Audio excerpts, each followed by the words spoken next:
The race for both the U.S. House of Representatives and the Senate are winding up as majority of the seats up for election have been called. In the House, where all 435 seats are up for grabs, 391 have been called. As of 6:30 p.m. today, 184 of those are won by Democrats, while 207 were snagged by Republicans. As of now, votes are still being counted to decide on some states, including California, Arizona, and Montana. The race is tighter over at the Senate, with 35 seats up for election. You're looking at the current balance of power in the upper chamber, where Democrats hold 48 seats, while Democrats hold 48 seats, while Republicans hold 49. In total, there should be 100 senators, 2 for each state. The initial results are the opposite of the so-called red wave that the Republicans were expecting in this year's midterms. While Republicans were predicted to seize control of the House, they are currently doing so by narrower margins than expected. Exit polls with analysts and voters showed that the issue of protecting abortion rights was nearly as paramount as inflation.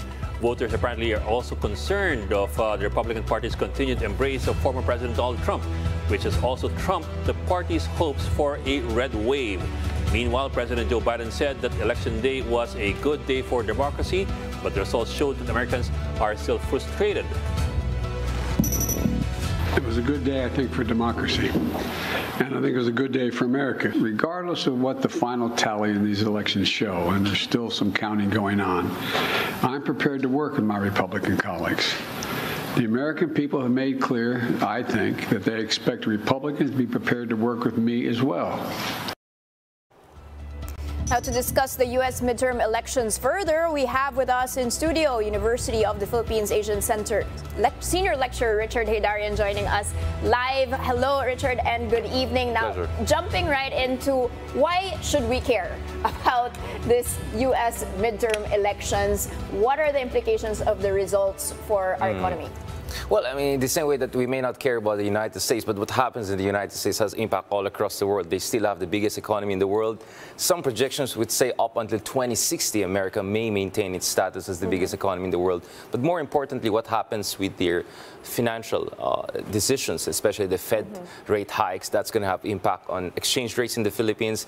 And not to mention, of course, the United States is our only treaty ally. No? So mahalaga yung maging foreign policy position ng United States. And in addition to that, of course, America is supposed to be the beacon of democracy. So if American democracy is embroiled in crisis, it will have ripple effects across the world. And President Biden has made democracy promotion a center of his foreign policy agenda. So how he performs domestically, right, affects how he projects power internationally and supports democracies all across the world. That's why, you know, whether you're not a fan of the United States or not, doesn't matter. But what happens in the United States will affect us in one way or another, economically, politically, and geopolitically.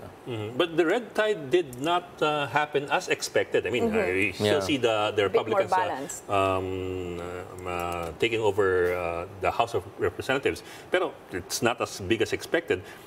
Some would see that as parang a good sign, but some would also see it as a bad sign. You know, more acrimony and more debates, more stalemates in both chambers, and therefore more more difficulty in governing that country. Right. I mean, in the United States, it's usually the opposite of the Philippines when it comes to midterm elections. They're anti-incumbency, right? Because American people try to create some sort of balance. When all branches of the government are within the grasp of one party, there tends to be a little bit of discomfort about that. But this year is absolutely, different, right? Because we have the situation with the Roe versus Wade, concerns about abortion rights, and at the same time, you have the inflation crisis. So what happened was that there was no red wave because each state had its own dynamics. So in states where abortion rights and democracy were a primary issue, places like Michigan, for instance, the Democrats did extremely well, right? And even in Pennsylvania, they were able to, flip essentially the state from the Republican to the Democrat. But in other states, like Florida, for instance, where inflation, economics, cultural wars were much more important, right?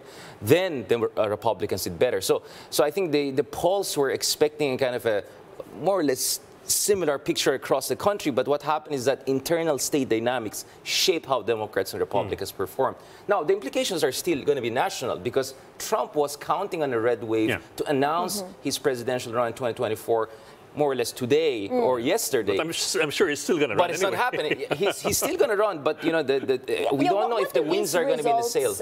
Show for this competition between Trump and Biden in 2024? And my sense is Biden is now in a better position to say, I'm going to run for re-election, right? Because it's still a big secret whether Biden will run or not, right? I think he wants to, and I think this result will give him that kind of momentum.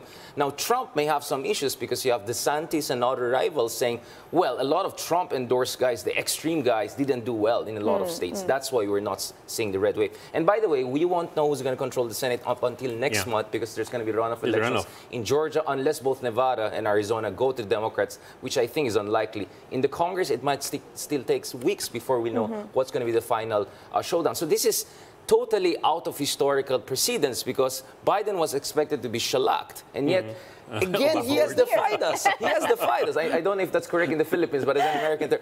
But he once again defied us, right? Like everyone tends to underestimate Biden, and then Uncle Joe, comes from out of nowhere and defies the odds. He has done better than all Democratic presidents in their first term, probably since JFK, right? So this is quite something. This is quite something. But going back to Danny's question, kanina, let's say the Republicans have control of the House, and maybe we don't know yet for the Senate. If at all, you'll probably have an almost 50-50 thing. Very, very small margin. What about us for next 2 years? How does that affect us? So, para sa akin naman, negative impact sa Pilipinas at ibang bansa na aliado ng Amerika if dysfunctional in politics or the dysfunctionality actually gets worse.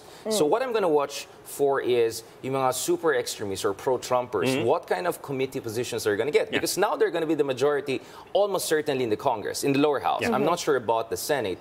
So what these people will do with that newfound power is important. Are they going to be just there to embarrass the Democrats, embroil the country in the crisis? Because remember in 2013, Obama could not go to Asia for the trips in ASEAN and all. He had to cancel it because of the deadlock over the budget issue. There was a shutdown of the government. So may direct implication yan. So kung, I don't know, if there's dysfunction in America, I wanted to use a Tagalog term, but I thought it's not PC. If dysfunction in America directly affected Thai. But also, who becomes the American president? If he's powerful, he's in a position to help us better. But if he's bogged down internally, his ability to help us is going to be also compromised. Aliado tayo in America, so it also matters to us what happens domestically in America. Okay, we'll have more of Richard Heydarian in the next program, so and watch out for him. Maraming salamat, Richard Heydarian. Thank you for joining us tonight.